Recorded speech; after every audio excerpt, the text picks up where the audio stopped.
Hello friends, જો તમારા પાસે પણ જૂની નકામી બંગડી પડી હોય તો તેને ફેંકતા પહેલાં એક વખત આ વિડીયો જરૂરથી જોઈ લેજો. કારણ કે આજના વિડીયોમાં આપણે જૂની નકામી બંગડીમાંથી દિવાળી માટેના ખૂબ જ સરસ એવા આઈડિયા જોવાના છીએ. તો એ માટે વિડીયોમાં એન્ડ સુધી બન્યા રહેજો. વિડીયો પસંદ આવે તો વિડીયોને લાઇક કરી ચેનલને સબસ્ક્રાઈબ પણ જરૂરથી કરજો. ચાલો શરૂ કરીએ વિડીયો. જોઈએ આઈડિયા નંબર 1. તો તેના માટે અહીં આપણે જૂની બંગડી લેવાની છે અને ત્યાર પછી અહીં મેં ગોટાપટ્ટી લીધેલી છે. હવે આ આખી જ બંગડીમાં આ રીતે ગોટાપટ્ટી લગાવતું જવાનું છે અને આખી જ બંગડીને કવર કરી લઈએ. જુઓ તો સેમ આ જ રીતે બીજી બધી બંગડીને પણ આપણે ગોટાપટ્ટી લગાવી અને રેડી કરી લઈએ. તો અહીં મેં ટોટલ 4 બંગડી એ રીતે રેડી કરી છે. હવે ત્યાર પછી અહીં આપણે તેમાં લગાવવા માટેનું લટકણ બનાવવાનું છે. એ પહેલાં આપણે આ બંગડીને આ રીતે અહીંથી અટેચ કરવાની છે. તો તેના માટે અહીં મેં સોય દોરો લીધેલો છે અને આ રીતે બંને બંગડીને જોડતા જઈએ. અહીં તમે ગ્લુગનનો પણ ઉપયોગ કરી શકો છો, સોય દોરો પણ લઈ શકો છો, ગ્લુગનથી પણ ચોંટાડી શકાય. હવે આ રીતે 4 બંગડી લગાવ્યા પછી આવું લટકણ તેમાં અટેચ કરવાનું છે. તો તેના માટે અહીં મેં કમળની ડિઝાઇનવાળું આવું ડેકોર પીસ લીધેલું છે. તમે અહીં કોઈ પણ તમારા પાસે ડેકોરેટિવ વસ્તુ હોય તેનો ઉપયોગ કરી શકો છો. અને આ કમળ, આ લોટસ ઘરે કઈ રીતે બનાવી શકાય એ આઈડિયા પણ હમણાં આગળ જોવાના છીએ. તો એ માટે વિડીયોમાં એન્ડ સુધી બન્યા રહેજો. હવે અહીં આપણે એક પોમપોમ પરવીશું, એમાં થોડા મોતી પરવીએ અને આ કમળવાળું જે પેચ છે તે પરવીએ, ફરી થોડા મોતી પરવી અને કંઈક આ રીતે લટકણ રેડી કરવાનું છે અને તેને બંગડી સાથે આ રીતે જોડી દઈએ. ત્યાર પછી અહીં મેં એક જૂના કાપડમાંથી ચકલીવાળું ટોડલિયું રેડી કર્યું છે. આ રીતે ચકલી બનાવી છે. આ આઈડિયાઝ પણ તમે જોવા માંગતા હોય તો મને કમેન્ટ બોક્સમાં કમેન્ટ કરી જરૂરથી જણાવજો. આવી ચકલી, હાથી વગેરે કાપડમાંથી કઈ રીતે બનાવી શકાય એ આઈડિયા પણ હું તમારા સાથે જરૂરથી શેર કરીશ. તો ચાલો હવે આપણે આ ચકલીવાળું લટકણ બનાવીએ. તો ફરીથી તેના માટે થોડા મોતી પરવીએ અને તેમાં આ બનાવેલી ચકલી પરવીએ અને કંઈક આ રીતે લટકણ બનાવવાનું છે. અને આ બધી જ બંગડીમાં અહીં આ રીતે કટ મિરર પણ લગાવી દઈએ. તો અહીં આપણે બધા જ લટકણ લગાવી દેવાના છે, આ રીતે કટ મિરર લગાવી દેવાના છે. તો આ છે તેનો ફાઇનલ લુક. જુઓ, જોતાં કેટલું સુંદર લાગી રહ્યું છે. જોતાં લાગે જ નહીં કે આ જૂની નકામી બંગડીમાંથી બનાવ્યું હશે. હજુ વિડીયો છોડીને જવાનું નથી. આ કમળ કઈ રીતે બનાવી શકાય એ સિવાય પણ બંગડીના હજુ ઘણા આઈડિયાઝ જોવાના બાકી છે. તો વિડીયોમાં એન્ડ સુધી બન્યા રહેજો.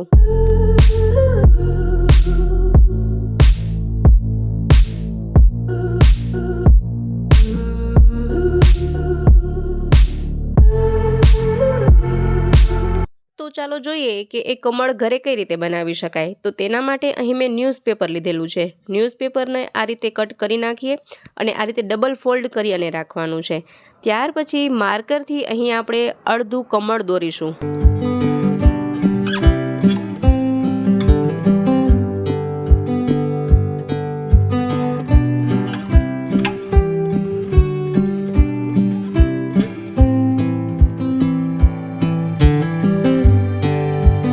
આ રીતે કમળ દોર્યા પછી તેને કાપી લઈએ. અહીં આપણે આ ન્યૂઝપેપરને ડબલ રાખ્યું છે તેથી અહીં સરસ આખું જ કમળ બનીને રેડી થશે. જુઓ, તો અહીં આખું જ કમળ બની ગયું છે. હવે આ રીતે માર્કરથી તેમાં પણ લાઇનિંગ કરી લઈએ.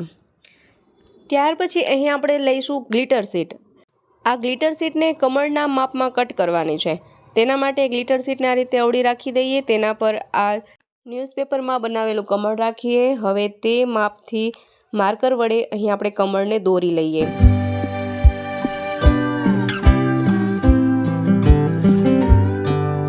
તો આ રીતે આપણે ટોટલ 2 કમળ તેમાં દોરી લેવાના છે અને હવે એ માપથી આપણે ગ્લિટર શીટને કટ કરી લઈએ.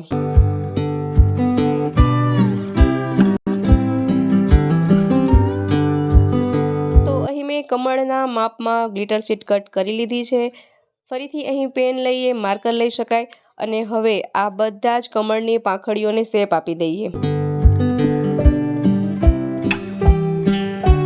ત્યાર પછી અહીં મેં ફેબ્રિક ગ્લુનો ઉપયોગ કર્યો છે અને ફેબ્રિક ગ્લુને આ કમળની જે પાંખડીઓ દોરી છે તેના પર લગાડીએ અને ત્યાર પછી મેં ડાયમંડની પટ્ટી લીધેલી છે તેને ફરતે લગાવતા જઈએ.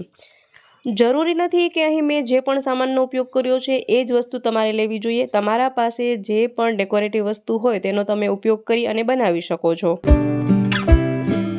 અને અહીં તમે ગ્લિટર શીટનો કોઈ પણ કલરનો ઉપયોગ કરી શકો છો. અહીં મેં ગુલાબી કલર લીધેલો છે, તમે લાલ કલર લઈ શકો, પીળો કલર લઈ શકો, કેસરી કલર લઈ શકો, તમારી પસંદ પ્રમાણે. તો અહીં મેં આ ડાયમંડ પટ્ટી બંને જ કમળમાં લગાવી દીધી છે. હવે અહીં આ કટ મિરર તેમાં ચોંટાડીશું.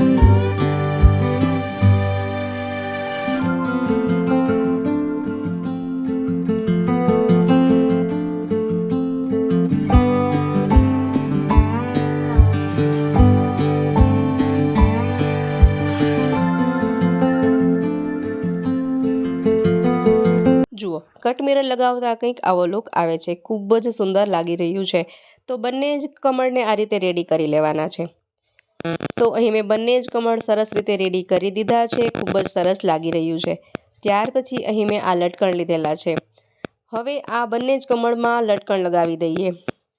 હવે આ બંને લટકણને આ કમળમાં ચોંટાડવાના છે. તો આ રીતે પહેલાં તો આ કમળને ઊંધા રાખી દઈએ અને ગ્લુગનનો ઉપયોગ કરી આ રીતે બંને લટકણને ચોંટાડી દઈએ. ત્યાર પછી અહીં આપણે તેમાં હેન્ડલ બનાવવા માટે દોરીનો ઉપયોગ કરી આ રીતે દોરીને ચોંટાડી દઈએ. જુઓ, ખૂબ જ સરસ મજાના અહીં ડેકોરેટિવ લોટસ બનીને રેડી છે. દિવાલમાં લગાવતા કંઈક આવો લુક આવે છે. તો આ રીતે સરળતાથી તમે કમળ ઘરે પણ બનાવી શકો છો. નાની મોટી સાઇઝમાં બનાવી શકાય છે. હજુ વિડીયો છોડીને જવાનું નથી. હજુ ખૂબ જ સરસ એવો આઈડિયા જોવાનો બાકી છે. તો વિડીયોમાં એન્ડ સુધી બન્યા રહેજો.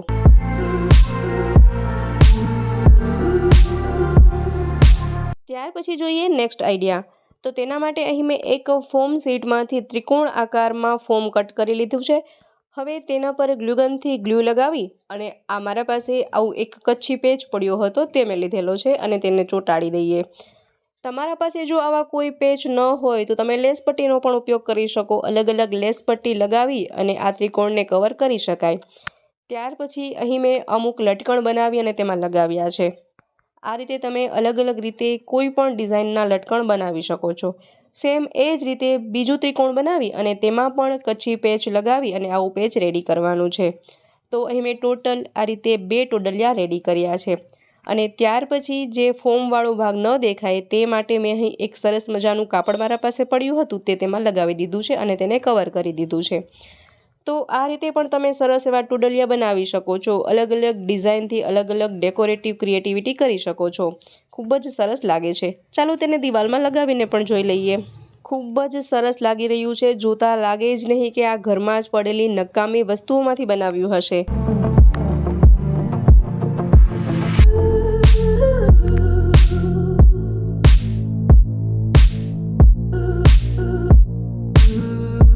મિત્રો, આશા રાખું છું આજનો વિડીયો તમને જરૂરથી પસંદ આવ્યો હશે, સાથે ઉપયોગી પણ રહ્યો હશે. વિડીયો પસંદ આવ્યો હોય તો વિડીયોને લાઇક કરજો, શેર કરજો, તેમજ અમારી ચેનલ પર નવા હોય, પહેલીવાર ચેનલ પર વિઝિટ કરી રહ્યા હોય તો ચેનલને સબસ્ક્રાઈબ પણ જરૂરથી કરજો.